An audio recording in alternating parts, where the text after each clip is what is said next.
một xe đó sao? Hả?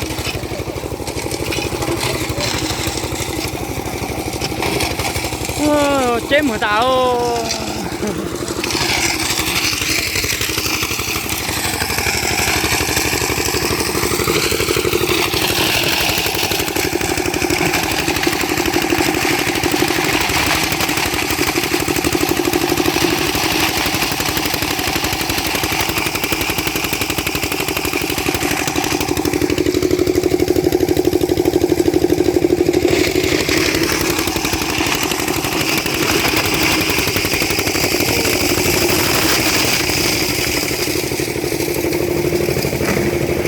Xá tạo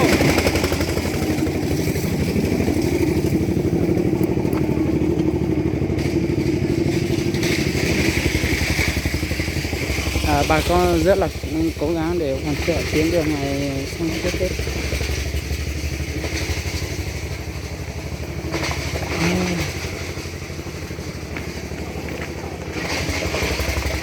Địa bàn cái vùng.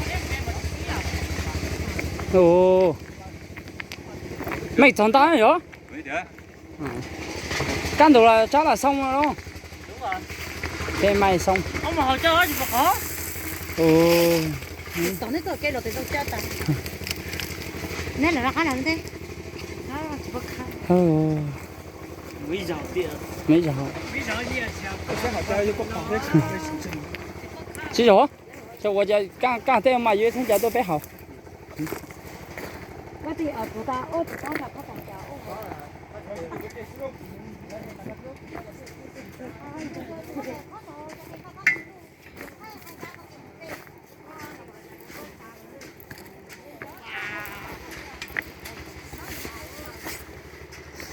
Ồ.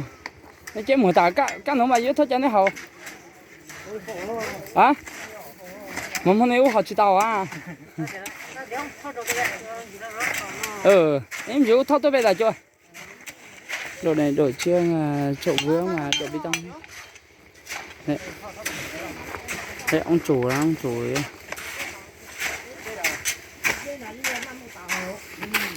Dạ tôi cái dạ. Dạ. Tôi cái giá số một cư khó thử à? Để tôi cái giá số một cư khó thử.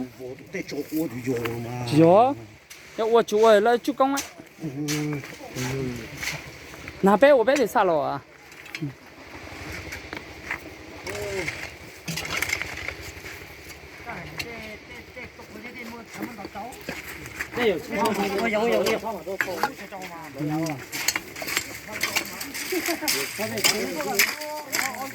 Không, hôm nay vừa cho hôm nay mồm gì rồi? Mồm gì đó tí rồng gì? cho bé cho cái một thì tôi vừa lúc bắt chúng đi hát lẩu tôi nào. Nó thật đẹp thôi. Em đi lấy cam đi. Có tiền đâu. Ủa trời. Có can đâu. Cái gì đâu. Can đơn giản thôi có gì đâu. Ê, em chỉ là bé đã cho hả chứ? Sài Gòn lòng của ta tao tỉnh này. Em chỉ ở tao. Dỗ nhìn đi chào. Mua đồ,吃đồ đấy. Mua đồ. Sáng sáng mình muốn phải吃đồ. Cái này thường ra thứ không có lộc bu họ nhóm đâu chơi á? Rồi đi. Ta sẽ tới lúc chỉ cho rồi. Rồi. Đấy, tuyến này chắc hơi 100 mét nhỉ? 200 mét rồi. 200 mét rồi. Kilo thì mua kilo tử à? 150 mét à? Rồi ok. rồi. Thấy mà, sao bé gió nằm xuống mới chụp bớt chỉ?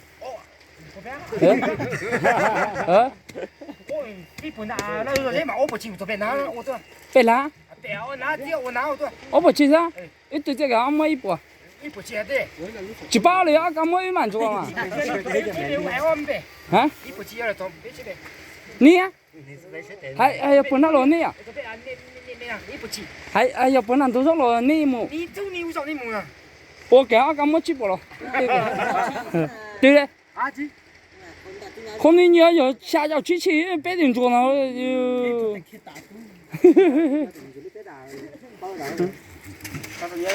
Xì quá sáng. Hả? Thì cũng đầu cho xin nói nhiều một tí. Là đi đâu thì đi, đúng không? Miễn là có bố đá ở đường mà có gì không? Tôi nhá. Tóm lại là không lấy xi như thế này nữa. Nét thâm phổ chỉ muốn này. Nhưng mà nó không ấy thì nó cũng chắc. Không ấy thì mình đầu cho nó nhóm một tí đường mà. Bột mít phải không? ông phong chỉ cho nó đấy. Không ăn thua. Đi là tèng Không ăn thua. đi đi Đúng rồi. đi ra. Ông bỏ lao cho tọt đầu thứ tỷ à chỗ này ok này. Yo. có pua kìa. Nè số nem phổ chỉ muốn nhà con đi mà mắc cái cho trong tụng thiên bên hết trụ rồi này. Cho xong đi tạm mùng mà nó chín đi kia. Rồi giờ cho nên nó đi tạm thì coi như nó đi hết. Ai giờ thế à? Chỉ một trái hơi ra. Nè cho xin muốn tao mình chỉ nhận thông phong à, ô hay không có.